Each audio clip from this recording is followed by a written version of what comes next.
Oiê, gente! Tá começando o nosso primeiro podcast Fica Bem. Esse podcast ele é produzido pelo Um Socorro à Meia-Noite.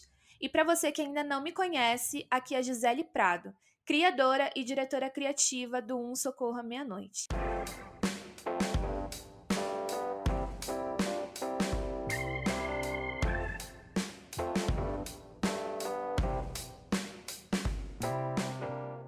Gente, e para essa nossa primeira conversa, a gente precisava começar com o pé direito, né? Então, para bater esse papo comigo e dar início a essa jornada que com certeza vai ser maravilhosa, minha convidada de hoje é referência quando se trata dos direitos das mulheres e o combate à violência doméstica.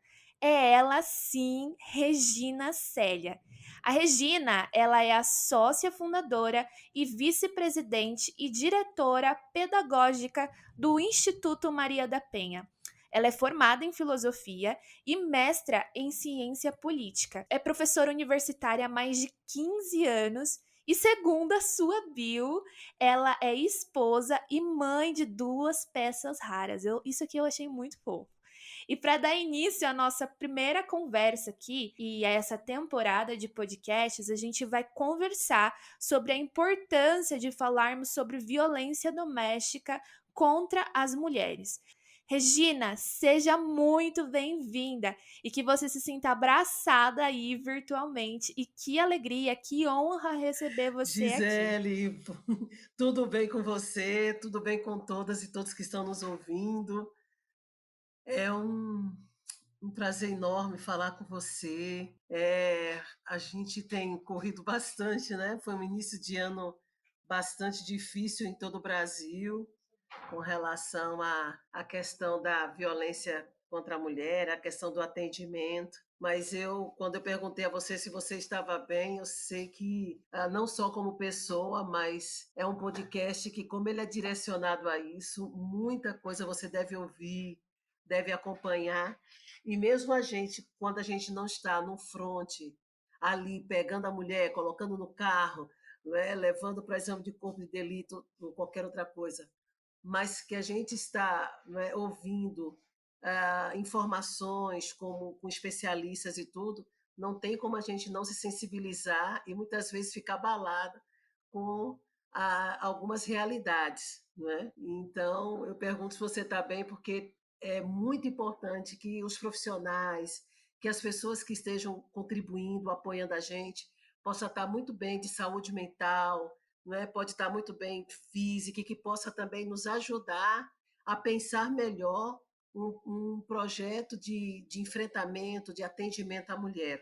A gente não tem como a gente não se envolver, mas que bom que estamos bem. Estamos bem, estamos aí na luta também, né, para ficar bem, porque como país, né, falando de Brasil, né, vivemos aí tempos bem delicados, bem tristes, né, falando até de pandemia, não só a questão desse mal que é a violência doméstica, mas é como se a gente estivesse aí enfrentando duas guerras, né? A gente está lutando pela sobrevivência aí física, de saúde, lutando contra um vírus, e também tem a questão da violência doméstica, que aumentou muito desde o início dessa pandemia, né?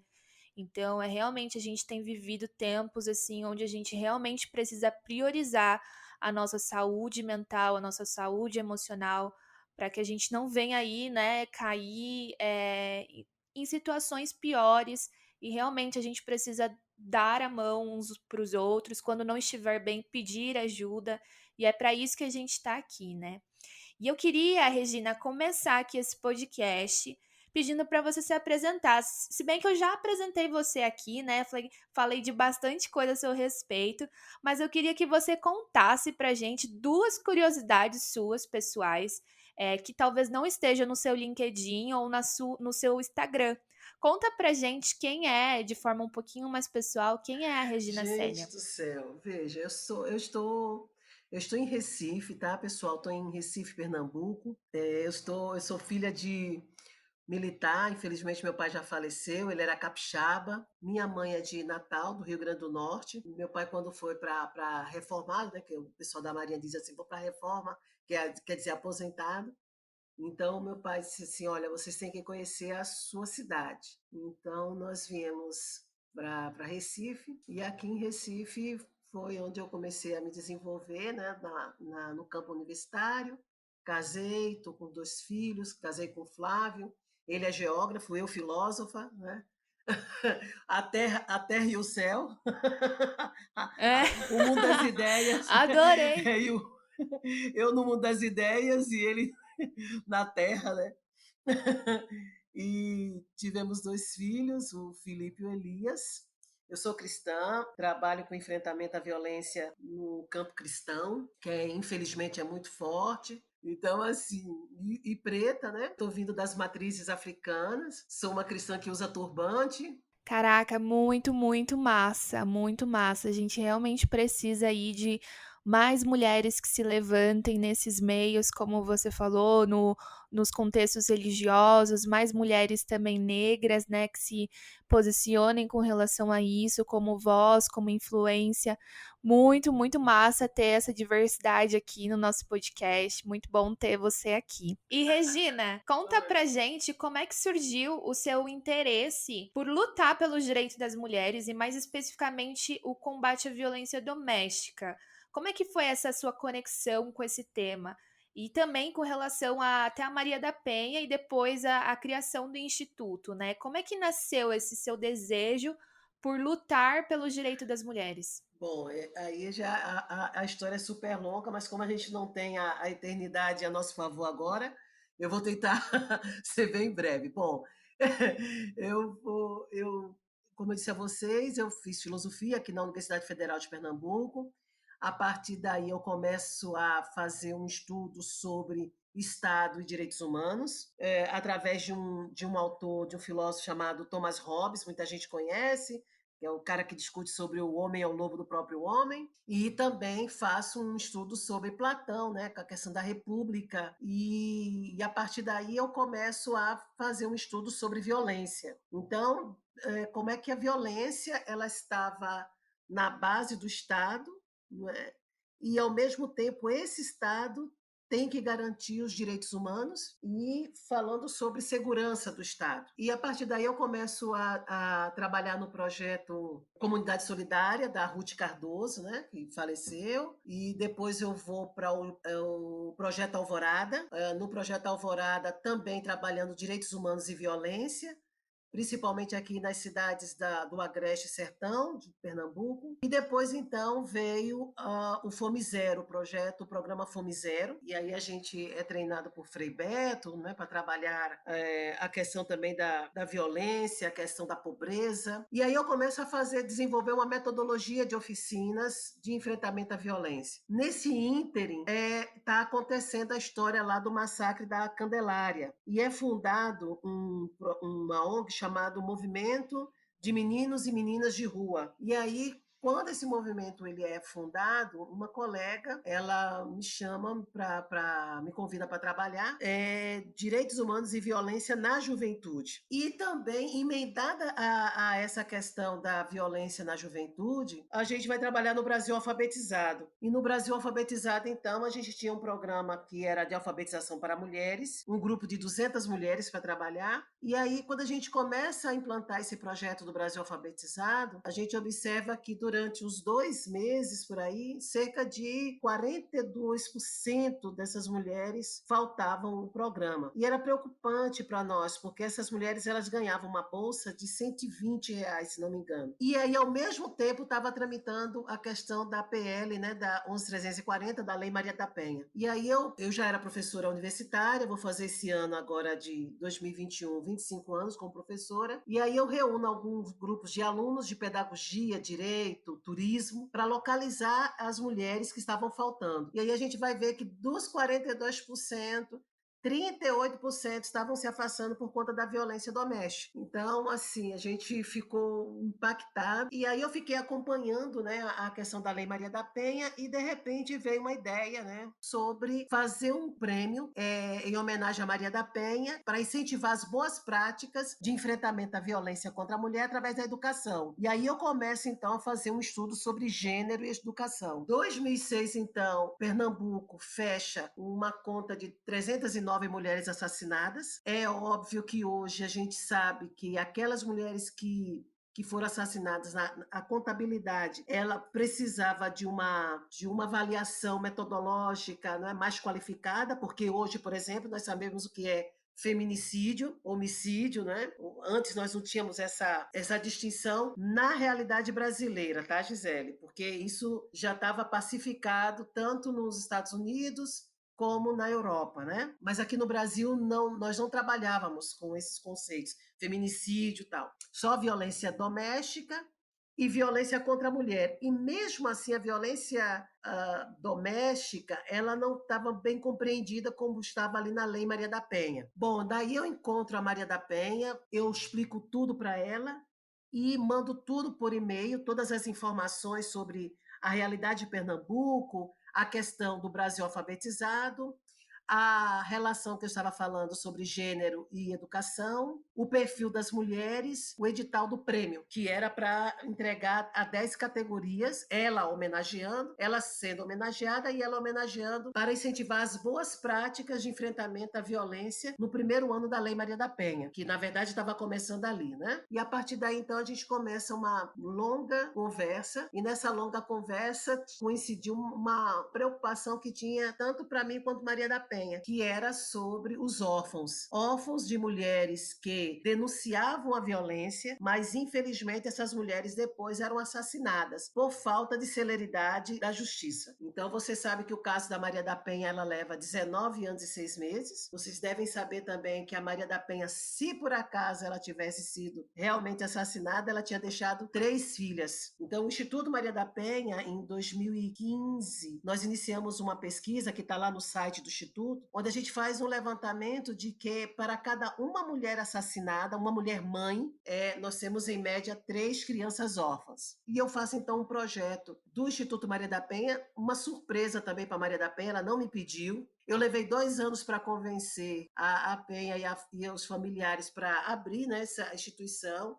E aí nós, no dia 9 de julho, de 23 de julho, desculpa, 23 de julho, nós então fundamos, abrimos o Instituto Maria da Penha, que esse ano vai fazer 13 anos e a lei vai fazer 15 anos. Que massa, que massa. Então a gente percebe que não foi aí do dia para noite que tudo aconteceu, né? Foi um belo de um processo e um processo envolvendo muito trabalho e muita dedicação, tanto da sua parte quanto da parte da Maria da Penha, né? E é incrível, super interessante a gente conhecer um pouco mais das raízes aí do instituto e como é que tudo aconteceu para então vocês conseguirem aí criar o Instituto Maria da Penha. Agora, Regina, quando vocês decidiram criar o Instituto, o que vocês decidiram que o Instituto ele começaria a trabalhar? A gente começou a trabalhar com uma coisa que me preocupava muito, e até hoje me preocupa, um fato interessante. O Brasil tem muitas pessoas que gostam de ajudar, que gostam de participar, fazer doação, mas nós temos pouquíssima preocupação com a formação técnica do voluntário. Ele precisa ter mais conhecimento teórico e prático. Um voluntário na área de enfrentamento, ele precisa saber o que é gênero, ele precisa saber o que é medida protetiva, ele precisa saber identificar os sinais de um relacionamento abusivo, ele precisa entender, ouvir, acolher na escuta uma mulher em situação de violência. Ele ou ela precisa desconstruir todo o preconceito, principalmente com aquela mulher que ela sofre, mas não quer denunciar, mas ela quer que a violência pare. Né? Ela não tá louca, ela não é bipolar, nada. É porque a vítima de violência doméstica, ela sofre a violência da pessoa que tem íntima relação de afeto. É diferente de uma pessoa que assalta o seu carro, atropela no trânsito, rouba numa loja, porque é como se fosse um estranho. Mas quando o abusador, ele é alguém, ele é seu filho, ele é o seu companheiro, ele pode ser seu pai, irmão, cunhado, sei lá. Fica difícil para a pessoa entregar para a polícia, fazer a denúncia e dizer assim, cumpra-se, porque ela fica analisando o que fez com que aquela pessoa a agredisse. O que faz com que aquela pessoa a humilhe tanto? O que faz com que aquela pessoa, ora é uma pessoa que é agradável e daqui a pouco essa pessoa, por questões muito pequenas, ela soca, ela mete um tapa, ela chuta no ventre com aquela mulher que está grávida e aquela criança é filho dele, não é? Assim, não é fácil ela tomar essa decisão. Então, assim, ele reúne elementos que podem ser muito poucos, tá, Gisele? Mas para ela é extremamente significativo, a ponto de ela conseguir enfrentar, suportar a violência. Então, a pessoa que faz um voluntariado na área de enfrentamento à violência, ele tem que ser uma pessoa preparada. E foi nessa proposta que o Instituto Maria da Penha nasceu, primeiro para a gente contar a verdadeira história da Maria da Penha, e depois nós começamos a fazer um trabalho sobre a história da violência contra a mulher e da família, a questão de gênero, empoderamento, criminologia. Então, tem uma série de disciplinas que nós temos a carga horária teórica e prática e que os voluntários são preparados na área da saúde, na área jurídica e preparados na área da assistência social e da comunicação. Isso é muito bom. E uma pergunta: o Instituto, além de dar toda essa questão pedagógica, né? O Instituto também continua com aquele viés que você falou no começo de abrigar possíveis crianças que tenham ficado órfãos das mães que foram talvez assassinadas? Pronto, nós ainda não chegamos a essa parte do abrigo, porque nós precisamos ter uma casa de acolhimento para esses órfãos e também para as mulheres, porque, como eu disse a você, por exemplo, o Estado ele tem casa-abrigo. Aí a mulher, ela nem sempre está pronta para decidir. Então, o que ela quer? Um lugar para ela poder decidir sem pressão e sem que alguém diga assim: eu disse a você que ele não prestava, você é besta, né? Começar a colocar sobre ela toda a culpa. Então, nós precisamos de uma casa que possa acolher essa mulher sem pressão, mas orientando esta mulher aos direitos que ela tem, inclusive ao direito de decidir não denunciar, mas ela precisa saber. Ela precisa saber que existe uma lei que a protege, diz para ela quais são os tipos de violência, que é física, sexual, psicológica, moral e patrimonial. Existe uma legislação que organiza e orienta o Estado enquanto política pública para atender essa mulher e que ela pode contar com a gente enquanto Instituto Maria da Penha. Não só ela, mas também nós queremos abrigar as crianças órfãs. Legal, legal. E atualmente, assim, o instituto ele tem o quê? Vocês já têm uma casa ou vocês ainda não têm uma casa? Isso tá nos planos de vocês? O que que vocês estão precisando agora para abrigar essas mulheres, e possivelmente também essas crianças? E também o que que vocês oferecem atualmente?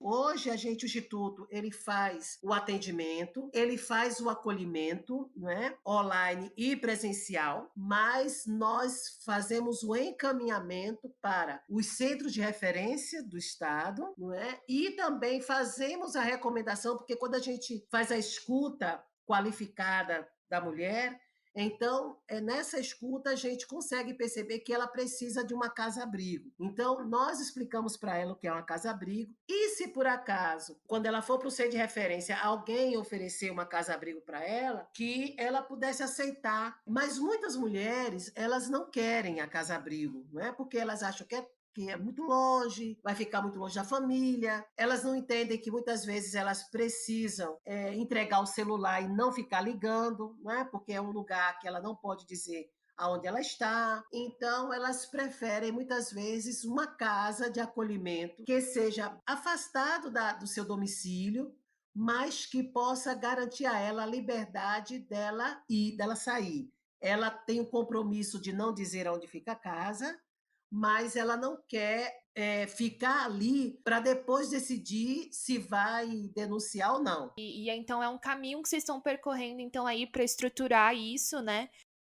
Exato. Mas não é fácil. A gente só tem o quê? Uma, duas casas ou três. A gente está justamente querendo ver, né, se alguém doa uma casa, mesmo que a gente faça uma reforma, tudo, para que a gente possa ter essa casa tanto para a mulher, mas principalmente, Gisele, para as crianças. Nós precisamos de todo um grupo de profissionais que possam ajudar a reconstruir a alma dessa criança.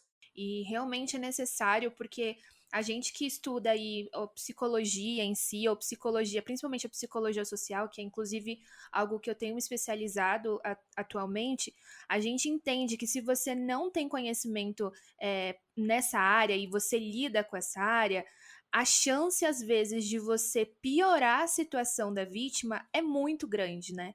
Então, Exatamente. realmente, essa questão de é, ter a capacitação, ela é extremamente necessária e é algo que a gente tem que falar aqui, porque é um tema extremamente delicado quando a gente fala sobre violência, né? E aí, quando a gente vai se aprofundando nesse tema que é violência, e a gente chega na questão do feminicídio, se você não é um profissional ali capacitado para lidar com as vítimas, ou, por exemplo, a questão das crianças que acabam vendo a situação, é muito delicado, porque você pode, às vezes, piorar, agravar a situação ali do que ela já tá vivendo, né? Porque as sequelas, elas foram deixadas, né? Porque ela vivenciou aquilo. E isso, infelizmente, é, vai ter que ser tratado com acompanhamento psicológico, assistencial, jurídico, enfim. E se você não tem a capacitação ali de saber ouvir, escutar e também falar com essa criança, é realmente assim. Piorar a situação dela, né? Então, trazer isso para o nosso país, eu vejo algo como urgente e necessário, algo para ontem, né? E é algo que vocês têm já tentado fazer aí com o Instituto, né? Que é de formar esses profissionais e profissionais bem capacitados, não só teoricamente, porque conteúdo a gente tem. Né? E graças a Deus, assim, nos últimos anos a gente tem sido falado bastante sobre, mas é a questão da prática, né? Que é algo que você comentou que vocês também fazem, que não fica só na teoria. Exato. Os crimes de violência doméstica, Gisele, pelo tempo que nós estamos atuando nesse campo, eles ainda são uma caixa, ainda são a caixa preta do avião, sabe? Ainda nós temos muitas nuances ainda, porque a questão da violência doméstica envolve relacionamento abusivo entre casais, entre pais e filhos, envolve a questão da vulnerabilidade socioeconômica, e aí a gente precisa despertar mais, né? As academias, os centros de formação, o terceiro setor, para que a gente possa fazer uma revisão geral, sabe, da competência, da formação de profissionais. Sim, inclusive eu acho que isso seria uma resposta aqui de uma pergunta que eu ia fazer para você, que é justamente com relação aos números que têm aumentado, né, de violência contra as mulheres, violência doméstica.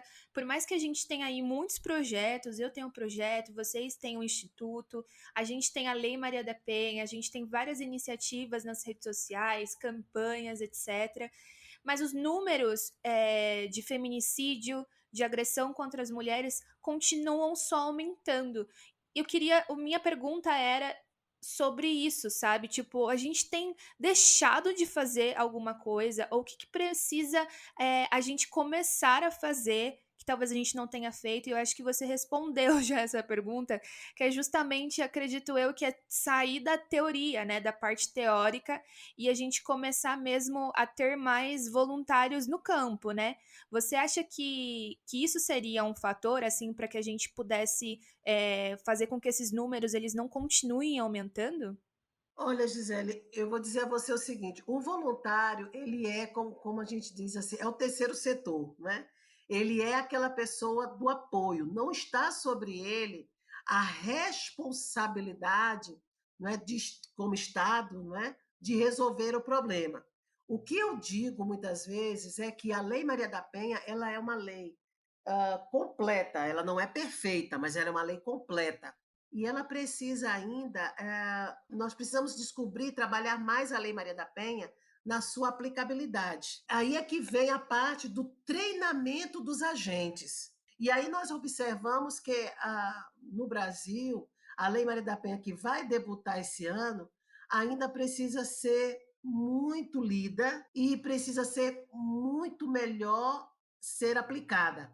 O artigo 8º da Lei Maria da Penha são 9 diretrizes, Gisele, sobre a formação e capacitação da rede de enfrentamento à violência contra a mulher. E poucas pessoas falam disso. Toda política pública ela tem que ser montada em cima do artigo 8º da Lei Maria da Penha. Tem gente que não sabe que a Lei Maria da Penha, no artigo 35, no inciso 5º, recomenda para estados, municípios e a federação a criação do Centro de Reabilitação e Reeducação para Agressores. Se nós lermos a Lei Maria da Penha como ela deve ser lida e ler na sua multidisciplinaridade, porque a Lei Maria da Penha ela é multidisciplinar. Inclusive, o centro de referência, que é um dos equipamentos recomendados pela Lei Maria da Penha, você tem que ter uma psicóloga, uma advogada e uma assistente social. E ali, o centro de referência, ela não é um local para estimular a mulher a denunciar e colocar o marido ou o companheiro. Ali nós estamos para ouvir a mulher e dizer a ela dos seus direitos. Ela tem que ter conhecimento dos direitos. Direitos estes que muitos não querem que ela saiba. Por exemplo, uma mulher que é trabalhadora, ela precisa saber que ela tem direito, se ela não tem condições, a saúde mental dela e emocional está comprometida, e ela se sente muito ameaçada, mesmo com a medida protetiva, ela pode pedir afastamento até 6 meses do seu trabalho, e ela entra no benefício e ela não pode ser demitida depois que voltar. A mulher precisa saber disso. Ela é a terceira melhor lei de enfrentamento à violência contra a mulher no mundo. A primeira é da Espanha, a segunda é do Chile e a terceira é a do Brasil. No que ela é melhor no Brasil, porque ela caracteriza os 5 tipos de violência, ela define os equipamentos que devem fazer parte da rede de atendimento e acolhimento à mulher em situação de violência, também trabalha com as diretrizes de formação e qualificação dos agentes de enfrentamento à violência. Vê só que interessante. Então, a Lei Maria da Penha, ela se torna uma lei completa e a terceira melhor lei em razão disso. A da Espanha é a melhor lei porque foi a primeira lei a pensar na discussão da violência contra a mulher no contexto da educação, na qualificação de profissionais na área de educação, e isso a Lei Maria da Penha depois incorporou, na própria construção da lei ela já incorporou, e a do Chile se tornou a segunda melhor porque ela define todo um aparato, não é, de qualificação para os profissionais de todas as áreas de enfrentamento. É a questão, como a gente acabou de falar, que é a questão realmente da capacitação, né? E infelizmente acabam não tendo esses profissionais que saibam identificar que realmente ela tá ali, ela tá sofrendo, né? Ou às vezes uma violência física, sexual, ou até mesmo psicológica e moral, que são as duas violências mais que a gente considera invisíveis, mas que é como você falou, ele tem que saber ali identificar, ele tem que saber lidar com a situação e de jeito maneira fazer com que a vítima ela se sinta desvalorizada ou se sinta desprezada ou que talvez, como eu falei, às vezes até pede para a vítima falar, desistir da denúncia, sabe?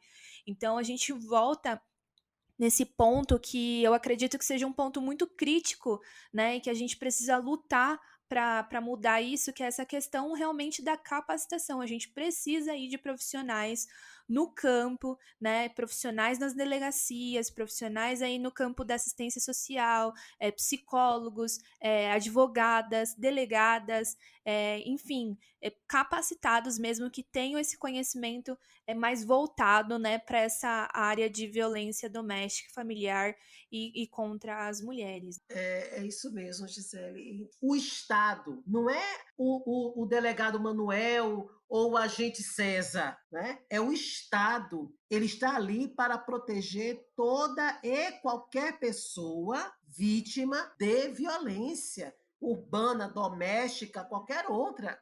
Isso é muito importante a gente falar, e eu acho que seria já um gancho para te fazer uma outra pergunta. A gente vive aí tempos sombrios, onde essa questão de violência ela tem sido muito presente na vida de muitas pessoas, e a gente sabe que a violência ela não escolhe classe social, ela não escolhe cor, ela está realmente presente em diversos contextos, né? Mas agora, Regina, por que que é tão importante a gente falar sobre violência doméstica e violência doméstica mais voltada assim para as mulheres? Por que mulheres, né? Gisele, veja só, vamos para dados. Se por acaso a gente for analisar o número de homens que são assassinados, homens que sofrem a violência urbana, a gente vai observar que esse número de homens são 4 vezes mais, tá? Homem morre mais do que mulheres. Entretanto, quando a gente vai para a área de violência doméstica, as mulheres morrem também 4 vezes mais do que os homens. E aí a gente vai lembrar do caso da Maria da Penha, que quando ela sofreu a violência, Gisele, ela estava dormindo de bruços. Ela dormia. O tiro que ela levou não foi fruto. E aí o que que acontece? Depois de 4 meses, ela enfrenta uma outra situação que é por eletrocução. E ela passa, então, 19 anos e 6 meses para que a justiça brasileira pudesse abrir a sessão, né, do processo, início, meio e fim, porque não terminava o processo. Nós temos essas mulheres em situação de violência que é algo diuturno. Sim, exatamente. A questão, o porquê falar sobre isso é como eu deixei claro aqui, não é uma questão de moda ou porque todo mundo tá falando, mas é uma questão de dados, é uma questão de estatísticas, né? Que são mulheres que estão sofrendo muito, e numa questão de. Pensa, né? Elas estão sofrendo dentro de casa, e a casa seria o lugar onde normalmente a gente se sente mais protegida quando a gente está na nossa própria casa. E, no entanto, é onde mais essas mulheres elas têm sofrido essa violência.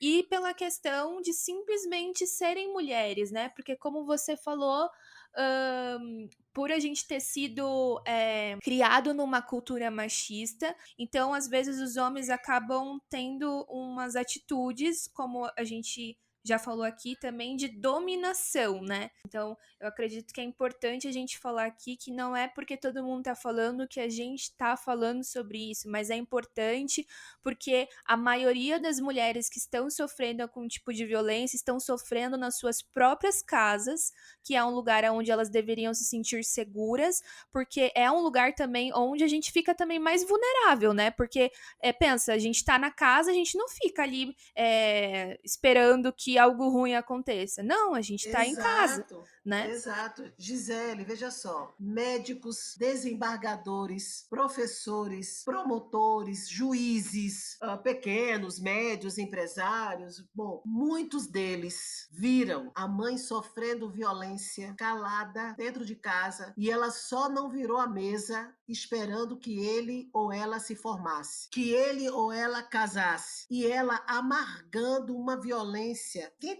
estiver me ouvindo, tem uma mulher na geração da sua família que sofreu a violência calada. Já minha avó teve 8 filhos, teve 9 filhos, 10 filhos, todos viram ela sendo violentada de todas as formas, mas ela segurou para que você hoje fosse o desembargador que você fosse o juiz que você fosse o professor que você é. Mas você sabe a dor de uma mulher vítima de violência. Aí a minha pergunta é: você acha que essa injustiça deveria ser o legado de todas as mulheres? Porque muitos dizem assim: mas a minha avó sofreu violência, nunca botou meu avô numa delegacia, os meus tios, ninguém deu para ladrão, ninguém não sei o que, tá todo mundo bem aí, e eles estão cuidando aqui da minha avó. Veja a narrativa. Exatamente, Regina. A gente precisa tomar muito, muito cuidado com a forma como a gente se expressa. E, infelizmente, esse tipo de narrativa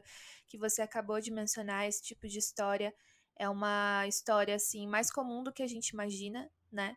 E que, infelizmente, esse tipo de fala, esse tipo de expressão acaba romantizando ou normalizando uma situação que não é para ser normal, né, mas que infelizmente esse tipo de fala está muito presente em muitas casas aqui do nosso Brasil, né, principalmente em famílias mais antigas, em famílias mais tradicionais, aonde tem, o silêncio da mulher como uma forma de heroína, assim como você mesma falou, né. Ah, ela conseguiu aguentar até o fim da vida dela. Então acaba realmente, romantizando uma história, né, e uma situação que não é para ser romantizada, isso não é normal. Ela não ficou em silêncio por uma questão de escolha, né. Existem diversos motivos que fazem uma vítima de violência doméstica ficar em silêncio, e ela não escolhe ficar em silêncio, né. Às vezes ela é obrigada a ficar em silêncio, como eu acabei de falar, por diversos fatores. Então, infelizmente, essa ideia de que, ah, ela aguentou até o fim, ela cuidou, dos filhos, depois cuidou do agressor que violentava ela aguentou ali calada na tela. Isso a gente acaba, colocando ali a vítima numa posição de heroína, sendo que, na verdade, a gente tinha que fazer com estimular ela, né, a falar sobre o que está acontecendo e nós aqui que estamos de fora vendo isso acontecer, combater esse mal também e não normalizar ou naturalizar isso, porque isso não é normal, isso não é natural e isso precisa sim ser combatido dentro das famílias, independente se é alguém mais próximo ou não, se é um pai, se é um avô, se é um irmão, é muito difícil, como você inclusive já falou aqui, que quando tem um laço afetivo é muito mais difícil, mas que mesmo assim, ainda assim precisa ser combatido, né? Inclusive, dessa questão de pelo menos a gente conhece uma pessoa que já tenha sofrido, né, de violência doméstica, isso são números assim que realmente choca, né? E agora com relação a esse assunto de violência doméstica contra as mulheres, o que você diria, Regina? Como é que a gente pode fazer para que as pessoas entendam que esse problema de violência doméstica contra as mulheres não é só um problema que um lado político deve ser discutido, ou ideológico, ou até mesmo somente as vítimas que podem falar sobre isso, né? Porque não necessariamente você precisa ser uma vítima, né, de violência doméstica, que como, por exemplo, é o teu caso. Como que a gente pode fazer para que esse assunto se expanda? Veja, Gisele, a própria condição, o reconhecimento, desculpa, da condição humana de existir, né, da nossa condição de ser livre, de ser humano, como é que se diz? Do respeito à pessoa humana e à dignidade, por si só já deveria ser a pauta forte que deveria nos inspirar a todas e todos falar sobre a questão dessa violência. Não. Eu vou falar uma coisa para você, Gisele, todos que estão nos ouvindo, que é muito piegas, infelizmente, para a geração de hoje. Amor. Tudo que a gente está passando é falta de amor. É falta do amor ao próximo. É falta de amor a si mesmo. Porque ninguém pode amar ao outro se não se amar. As pessoas não estão se amando. E por isso, como elas não estão amando a si mesmas, elas não têm como passar o amor, elas não têm como transmitir, elas não têm como acolher as pessoas no outro amor. Amar é se importar. Nós estamos amando as coisas e usando as pessoas. E quando as pessoas que nós estamos usando não nos servem mais, a gente destrói. A gente descarta, né? Como se fosse um Descarta, copo exato. plástico. Ô, Regina, mas na sua opinião, você acha que a violência contra as mulheres ela tem sido discutida da forma correta? Olha, porque são tantas realidades, né, Gisele? A gente tem tantos segmentos, por exemplo, a violência contra a mulher discutida na academia, no terceiro setor, na política pública, na educação, na saúde, não é? Então, são vários setores onde a gente precisa alinhar esse diálogo. E no alinhamento desse diálogo, nós encontrarmos qual é o nosso fim comum, qual é o nosso propósito. O nosso propósito é uma vida sem violência. O nosso propósito é nós garantirmos relacionamentos saudáveis. A gente precisa começar a alinhar um diálogo sobre por que nós precisamos de um programa de enfrentamento à violência contra a mulher. Qual é o papel do Estado? Qual é o papel da educação? qual é o papel da comunicação, qual é o papel da Regina, qual é o papel da Gisele, qual é o papel da saúde, no que se refere à questão do enfrentamento à violência contra a mulher, qual é o papel da justiça, no sentido de contribuir para fortalecer programas, projetos, ações de enfrentamento à violência. Por exemplo, quando eu ouvi, né, quando as pessoas ouvirem o podcast Um Socorro à Meia-Noite, como é que esse podcast ele me alcança? Naquilo que eu posso fazer para contribuir? Eu acho que nós precisamos fazer essas conexões, entendeu? Porque a questão do enfrentamento não é uma questão só do Instituto Maria da Penha, do centro de referência e da delegacia. Não. A gente precisa fazer com que a delegacia seja o espaço menos visitado possível. Mas não é menos visitado porque não existe violência, mas deve ser menos visitado porque o nosso programa de precaução e prevenção está sendo eficiente. Exatamente. É estudar, acredito eu, né, que é com relação a esse assunto mais profundamente e estudar para quem que a gente está falando, né? Eu acredito que a gente precisa estudar melhor as necessidades das Entende? vítimas, né? Exato. Esse tema está sendo muito falado, é verdade. Violência contra a mulher é um dos temas que estão sendo mais falados, mas ele não está sendo bem comunicado, ele não está sendo bem dialogado, ele não está sendo bem compreendido, porque, infelizmente, colocaram uma faixa, né, uma faixa de Gaza, e aí parece que só quem fala de violência contra a mulher é um determinado grupo, não é? Não, muito pelo contrário. Exatamente. Eu acho que isso é muito bom a gente falar aqui, que a gente precisa melhorar isso, né, para que a gente consiga aí alcançar melhor as mulheres. A gente do Um Socorro, a gente acredita muito no poder da informação, que a gente acredita que para uma pessoa ser ajudada 100%, ela precisa primeiro saber o que ela está vivendo, né? Então a gente acredita muito no poder da conscientização. Então a gente acredita muito nessa questão de disseminar a informação, mas disseminar a informação da forma correta. E como que a gente faz isso?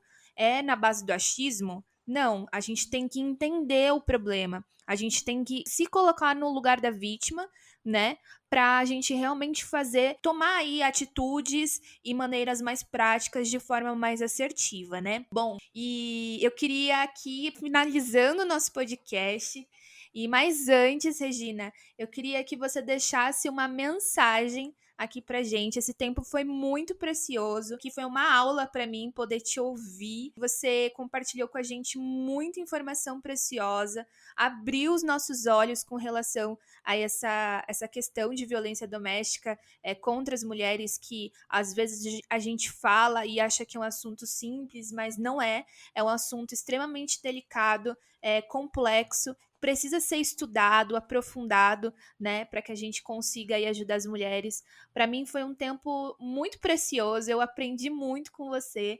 E para fechar essa nossa conversa, esse nosso bate-papo, eu queria que você deixasse uma mensagem final para quem nos ouviu até agora aqui. Gisele, estou tão feliz, sabe? Estou muito feliz por essa oportunidade. Eu sei que é um desafio para nós, é uma luta muito grande, mas quando a gente tem um canal, né, como esse seu, né, com esse podcast que a gente sabe que as pessoas vão ouvir, vão colocar lá, ajustar o fone no ouvido, e sabe, e diretamente elas vão começar a conectar a cada palavra, a cada conceito, vão poder conferir, né, as informações, né? E elas vão concluir, eu acredito, né, essa escuta, tentando dizer assim, o que eu posso fazer, né, nesse meu lugar pequeno, nessa minha condição pequena, talvez, ou então nesse meu lugar grande, ou na minha condição grande, o que eu posso fazer para ajudar e não atrapalhar? Né? Como é que eu posso? Então, primeiro, a questão das informações, isso é muito importante. Né? Outra coisa é, veja se na sua cidade, aonde tem um centro de referência mais próximo, aonde fica uma DEAN, não é? Tente ver se no site, nos sites, se a secretaria, se existe uma secretaria da mulher, não é? Do seu estado, se tiver no seu município, não é? Tente ver os números assim da sua cidade e pegue esse número, coloque na sua bolsa, talvez você possa ajudar alguém. Não é? No caso nosso do Instituto Maria da Penha, se você conhecer alguma mulher em situação de violência, manda lá para nosso Instagram, né? @Instituto Maria da Penha. E aí nós vamos atender, nós temos assistentes sociais, psicólogas e advogadas que vão poder, não é, dar orientação qualquer lugar do Brasil. Nós atendemos até mulheres brasileiras que estão na Espanha, né? Na Inglaterra, teve até uma que de Dubai, nós temos aqui. Então, isso é muito importante. Uma mensagem que eu deixo para vocês, uma palavra que está em Provérbios, né? Provérbios 31, 8, 9. E aí, Provérbios diz assim: abre a tua boca a favor do mudo, pelo direito de todos os que se acham desamparados. Abre a tua boca, julga retamente e faze justiça aos pobres e aos necessitados. É uma palavra que, para lutar, né, pelos direitos das mulheres, das crianças, das deficientes, né, das pessoas que se encontram desamparadas. Né? E é uma justiça, gente, com amor, uma justiça com respeito e uma justiça com esperança. É isso que a gente precisa. É disso que a gente precisa. Muito obrigada. Eu acredito que essa mensagem é muito. Chega a aquecer os nossos corações, né?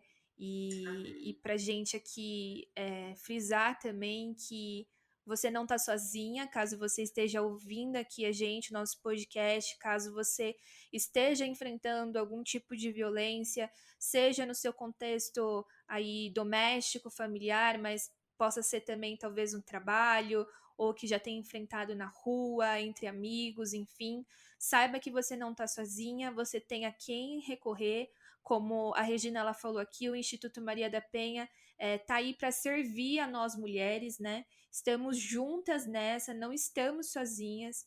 Um Socorro à Meia-Noite e o podcast Fica Bem também está aqui para te abraçar e te acolher e deixar aqui uma mensagem de esperança, que por mais que a gente esteja enfrentando aí situações muito difíceis, ainda há esperança, ainda há chance de viver uma vida sem violência.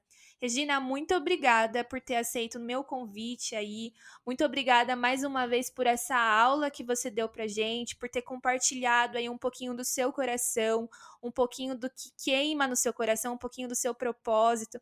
Obrigada também por ter compartilhado experiências com relação ao Instituto Maria da Penha.